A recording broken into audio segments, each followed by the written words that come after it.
All right, what's going on, everyone? So we've got a couple controversial items coming out of the war in Ukraine that we're going to dive into today. The first is a rumor that a U.S. drone was brought down somewhere over the Black Sea, and the second is a Ukrainian missile strike in Crimea. So we'll go into what we know so far about both of those events. Also, a little cherry on top, it looks like the ICC, International Criminal Court, issued new arrest warrants for senior Russian leaders. Now, this news of a U.S. drone being brought down, I should say, not necessarily shot down, in the Black Sea yesterday seems to have originated with a Russian Telegram channel that goes by the name Fighter Bomber. Any source that I find always comes back to that channel. Now, Fighter Bomber has had they definitely have some connections inside of Russia. And in the past, really since this war began, they have put out valuable breaking information at times. But, if that's the only source, we don't have any other evidence to go off of, we have to be somewhat cautious. Now, going straight to the source here, Fighter Bomber posted yesterday, quote, "Well then, a start has been made. Congratulations to everyone involved. Handsome guys. We are waiting for an okay from the Yankees about unprofessional actions. There is now increased turbulence in the Black Sea. Let's see whether it is an ongoing basis or whether it is a one-off event. If they fly again, it means they are quite prepared for the loss of a global hawk or even more than one." So a couple notes right away here. The talk about unprofessional actions is a term that the United States has used to address when Russia takes manned aircraft and flies them right up against, right in front of, over the top of, sometimes even dumping fuel on U.S. drones to try to get them to divert course or sometimes even crash. So that's when I said brought down instead of shot down. There's no indications that a Global Hawk was shot down or any drone was shot down, but they're kind of hinting at this unprofessional actions, forcing the drone to relocate or maybe even crash.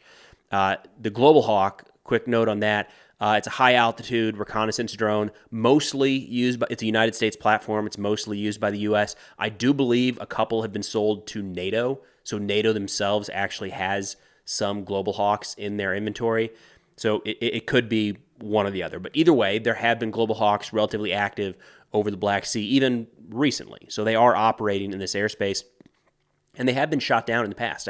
I think at least in 2019, the Iranians were able to shoot down a Global Hawk over the Strait of Hormuz. So it's not invincible. It's within range of air defense assets.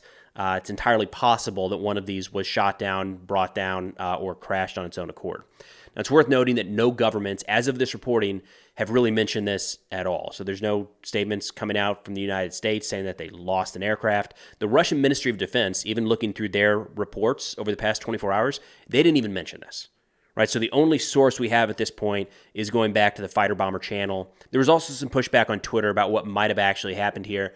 This was people looking at publicly available flight data, and Oliver Alexander said that Forte 10, is the most recent flight carried out by a Global Hawk in the region, ended with a safe landing on Monday morning. There were other folks saying that the transponder may have been turned off at one point, and then it was turned back on after it had landed back safely inside of NATO territory.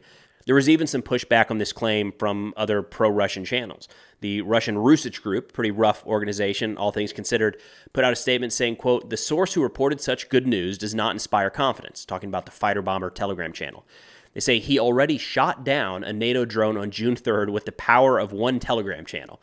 So kind of mocking him, saying this guy just says something, pretends it to be true, and then claims that it happened without any actual evidence. So look, it's entirely possible that a Global Hawk or a drone was shot down. These are vulnerable. They have been shot down and brought down in the past. As of this report, it doesn't look like there's any evidence to support that beyond this one claim that originated with the Fighter Bomber Telegram channel. Then turning to the missile strike down in Crimea, where, according to Russian sources, the attack in Sevastopol resulted in 140 people being injured and 4 killed, including 2 minor children. Now, there's a lot to pick through here. I'll do my best to kind of lay this out one piece at a time, but I do want to push back right away on the claim that this was Ukraine and the United States deliberately targeting civilians in Crimea, on the beach in Crimea. That doesn't make a lot of sense. I'll try to lay out that argument as we move through. What this looks like to me was likely an ATACMS missile that was partially intercepted and detonated midair, and those bomblets scattered out over the beach. So starting with a statement from the Russian Ministry of Defense, they said today at 12:15, a terrorist missile strike by 5 U.S.-made ATACMS operational tactical missiles equipped with cluster warheads was deliberately delivered at Sevastopol. The alerted air defense units intercepted 4 of the U.S.-made ATACMS missiles. The explosion of the fragmentation warhead of the 5th in the air led to a number of casualties among peaceful residents of Sevastopol. So again, the Russian Ministry of Defense statement here is that they intercepted 4 of the 5 ATACMS that were inbound, and that one of them exploded in the air, causing some of these submunitions, these bomblets, to fall over the beach and wound some of the civilians. So it's notable, I think, that even the Russian Ministry of Defense is not outright saying that the beach was the target, but rather that the ATACMS detonated high up for any number of reasons. They're also not saying that it's due to a partial interception or malfunction, anything like that. But again, they're not saying that the beach was the target of this strike. Now, we did get some pushback immediately. As you can imagine, the internet was full of different theories as to what happened and didn't happen. Right away, there's some claims that what actually caused the casualties were some interceptors from Russian Tor air defense systems, because there's pictures of those systems in the area. It looks like we have some debris of those munitions in the area. It's entirely possible those fell in the area that the civilians were located. But we have some newer footage that, from what I can tell, appears to be genuine, that would show exactly how some of those casualties occurred. And it's probably not because of a couple interceptors that fell down. A couple interceptors falling, especially from the Tor, are not going to result in 140, 150 or so casualties, right? Now, this video that I'm playing here appears to show bomblets falling over this beach in Sevastopol. It just came out earlier this morning. I've not seen anyone verify it, so I want to present this with caution. But it does show some aspects to help better understand what happened here. These do look like bomblets falling from an ATACMS, but a couple key notes. First, there's not very many. This is a tiny fraction of the total number of bomblets in an ATACMS missile. So where are the rest, right? Also, it's a very weird dispersal pattern here. It's very scattered. It's not very condensed. There's no pattern to this dispersion.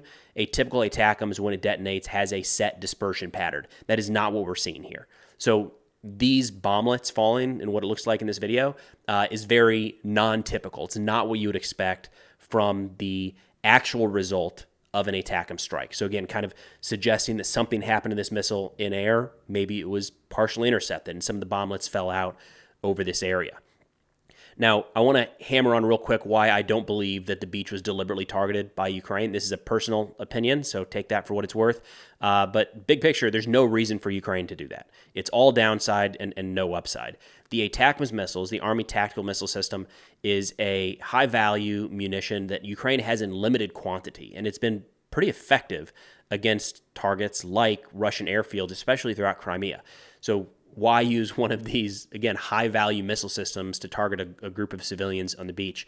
Now, I think in the context here, it's worth looking at a map of where this strike took place. From what I've been able to gather, the strike was geolocated. We got Crimea here. The strike was geolocated, of course, here in Sevastopol. We'll zoom in a little bit to this beach right here. And you can see just from the picture we're looking at here, no clear military targets around this. But if we zoom out just a little bit and move north, you're going to see very quickly an airfield, a military airfield, which has been over and over and over again the target of these Ukrainian ATACMS strikes. So if we just look at the distance here from the airfield down to this beach, you're talking about 3 miles, under 5 kilometers. So a miss from an ATACMS being fired at that distance is not going to miss the target by 5 kilometers. But if something happens to it mid-flight, and again, it's partially intercepted or knocked off course, it's entirely possible. Zooming out, look at this. Look at how far that missile is traveling versus how small that error is, right? It's entirely possible that the missile was targeting this airfield 3 miles north of where the beach is located. Something happened, knocked it off course, and we saw cluster munitions spread about 5 kilometers south of the actual target location. A couple other notes as to why I think it's unlikely that Ukraine was deliberately targeting the beachgoers.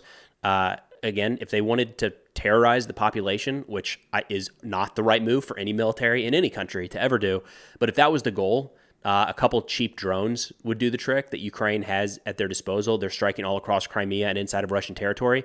There's no reason to use, again, a low-quantity, high-value munition like the ATACMS.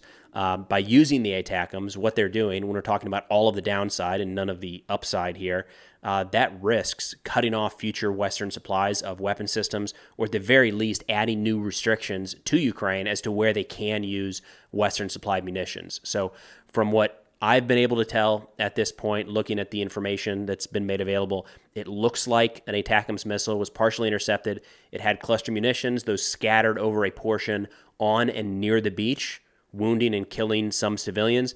But I do think it's a stretch to say that Ukraine was deliberately, in this case, targeting civilians on that beach.